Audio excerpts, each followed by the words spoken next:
Baseball history is littered with unlikely heroes. Bill Mazeroski, Bucky Dent, David Freese. And just over 3 decades ago, on a dusty diamond in Springfield, Homer Simpson joined that hallowed club, propelling the Springfield nuclear power plant softball team to an epic championship victory over their most bitter rival in one of the most unforgettable moments the game has ever seen.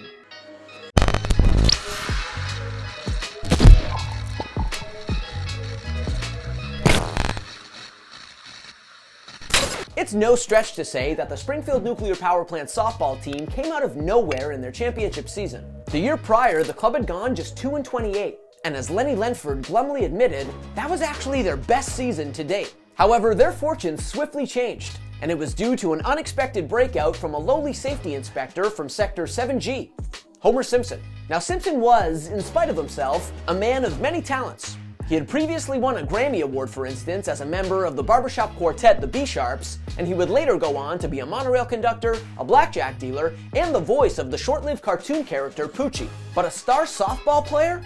No way. That is, until fate, or perhaps the baseball gods, intervened. See, prior to the season, while Simpson was taking shelter during a thunderstorm under the tallest tree he could find, a bolt of lightning sheared a branch right off the tree and seemingly placed it right at Simpson's feet. From that glowing branch, a magical piece of wood as he put it, Simpson fashioned what he described as his secret weapon, a homemade bat, Wonder Bat. And yeah, he did some damage with that thing.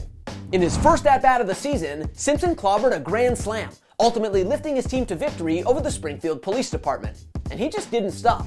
Simpson was a menace all season long, enjoying so much success at the plate that his teammates actually tried to fashion their own homemade bats from the likes of piano legs and prosthetic limbs. This team was legit, and before long, all that stood between them and a championship was the juggernaut nuclear power plant team from the neighboring town of Shelbyville, a haven of inter-cousin marriage that was formerly known as Morganville. But then, essentially overnight, Springfield's roster, the one responsible for their best season ever, was unexpectedly and dramatically reshaped by power plant owner and de facto general manager Charles Montgomery Burns. See, unbeknownst to the team, Burns had actually placed $1 million bet on his team beating Shelbyville, and Springfield's wealthiest man wasn't about to leave such a wager to chance.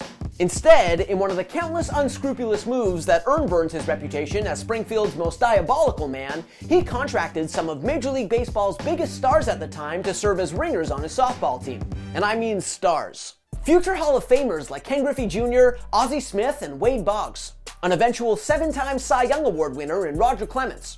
Plus perennial all-stars like Don Mattingly, Jose Canseco, Mike Scioscia, Steve Sachs, and Darryl Strawberry. For inexplicable reasons, these superstars were open to playing for a small-town nuclear power plant softball team.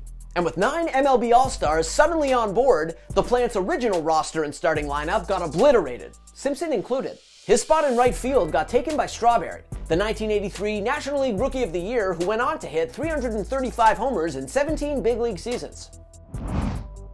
You're Darryl Strawberry. Yes. You play right field. Yes. I play right field too. So? Well, are you better than me?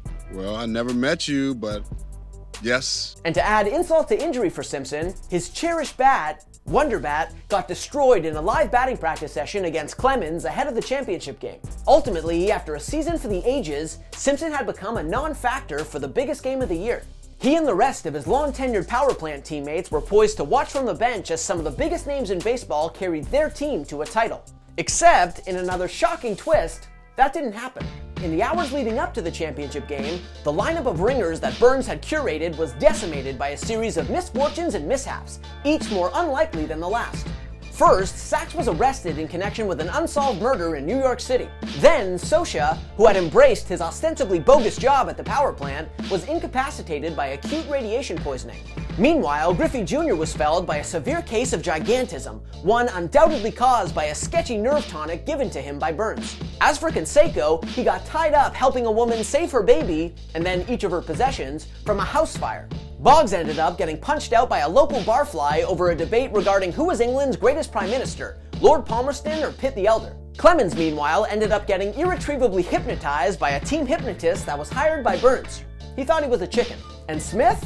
Well, he seemingly disappeared after his visit to the Springfield mystery spot.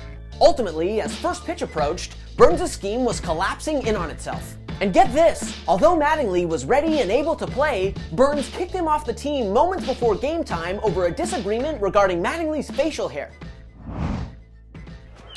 Mattingly! I thought I told you to trim those sideburns! Go home! You're off the team for good! Fine. Still like him better than Steinbrenner. Suddenly, somehow, Burns' all-star lineup was no more. Well, except for one, that is, Darryl Strawberry, which meant that Simpson remained stapled to the bench. You stink, Strawberry! We want home run homers! Darryl, Darryl, Darryl, Darryl. Children, that's not very nice. Mom, they're professional athletes. They're used to this sort of thing. It rolls right off their backs.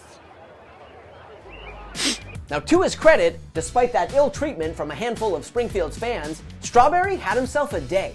All told, Strawberry hit 9 home runs that day, 6 more than his MLB single-game high of 3.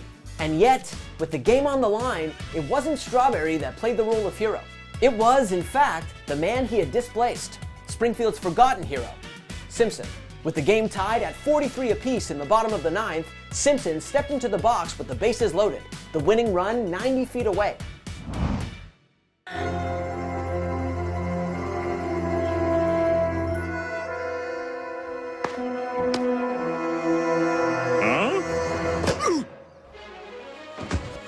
With that indelible hit by pitch to the head, Simpson inadvertently drove in the game's winning run, nudging Springfield to a championship-clinching 44-43 victory.